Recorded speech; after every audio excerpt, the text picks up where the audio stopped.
Welcome to Guide Hub. In this video, I'm going to guide you on how to use Walmart's personal shopper service.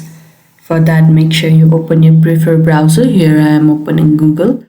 Now at the search bar, you have to simply search www.walmart.com. You will be led to the official page of Walmart. Now make sure that you are already signed into your account. And make sure that you also already have added your items to the cart. As you can see that I already have my items added in the cart. You can simply click on the cart icon.